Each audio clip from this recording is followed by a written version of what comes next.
Magandang hapon mga kaibigan, update po tayo ngayon sa lagay ng ating panahon ngayong hapon po ng Sabado. Pero bago natin yan ipagpatuloy, pa-like and subscribe po muna and pahit po ng notification bell. Yan po yung napaka-importante para ma-notify po kayo sa ating lagay ng panahon. So mga kaibigan, patuloy pa rin po nating binabantayan. Ito nga pong active tropical cyclone nasa labas po ng Philippine Area of Responsibility.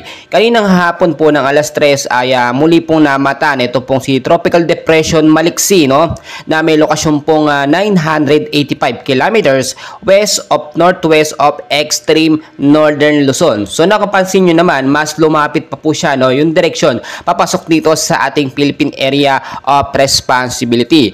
At ang lakas po ng kanyang hangin ngayon ay pumalo na nga po mga kaibigan sa 45 kilometers per hour. Malapit pa rin po sa sentro na may bugso naman po pumapalo sa 75 kilometers per hour pa northwestward sa bilis po na 20 kilometers per hour. So mga kaibigan, may posibilidad na ito nga pong si Tropical Depression Maliksi or in Tagalog words ay bagyong Butchoy po mga kaibigan. Yan po yung pangalawang bagyo na posibleng tumama sa ating bansa, ay patuloy po natin binabantayan.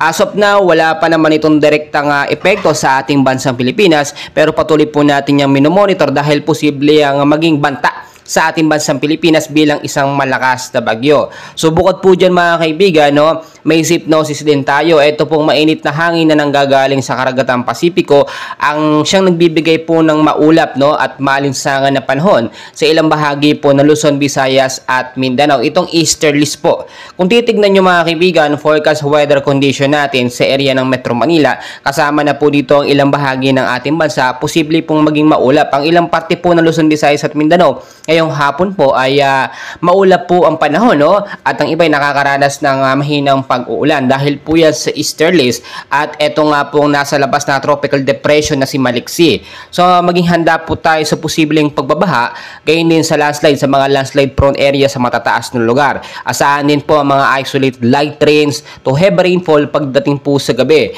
So ito yung sinasabi natin mga kaibigan na kahit kalalabas sa lamang po ni Bagyong Aghon, meron na naman tayong binabantayan na bagyo na ito nga po Tropical Depression Maliksi or in Tagalog ay bagyong Butchoy na posibleng tumama sa ating bansa. So maraming nabitin at nagsasabi na mahina naman daw yung si Bagyong Aghon at yung ibang lugar po sa ating bansa hindi naman din nabasa na masyado ng ulan yung iba sobrang kulang na kulang pa rin sa tubig. Pero may parte naman ng ating bansa, especially sa may bandang North Luzon na talagang sagana sa ulan, tinamaan ng Bagyong Aghon. Talagang ulan-ulan at mahangin po mga kaibigan.